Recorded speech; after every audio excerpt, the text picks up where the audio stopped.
আসসালামু আলাইকুম। আজকে যে মুরগিগুলো আপনাদেরকে দেখাচ্ছি এগুলো হচ্ছে আমাদের দেশি মুরগি। মুরগিগুলা অসুস্থতা কম হয় এবং সব সময় সুস্থ থাকে। আমার এখানে অনেকগুলোই মুরগি আছে, কিন্তু অনেকগুলো মুরগি থেকে এখানে যে মুরগিগুলো আপনাদেরকে দেখাচ্ছি আমাদের দেশি মুরগি, এই মুরগিগুলা খুব অসুস্থ কম হয়। এগুলা সব সময় সুস্থ থাকে। এগুলা সব মুরগি থেকে এগুলা ডিম বেশি দেয়।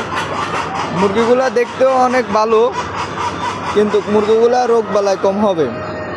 যারা মুরগিগুলা কালেকশন করতে চান, যারা খামার তৈরি করতে চান, তারা আমার সাথে যোগাযোগ করবেন। আমি চেষ্টা করব আপনাকে বিস্তারিত জানার জন্য।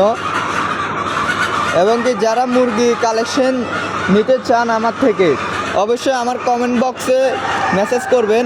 আমি আপনাদেরকে মুরগি কালেকশন দেওয়ার চেষ্টা করব।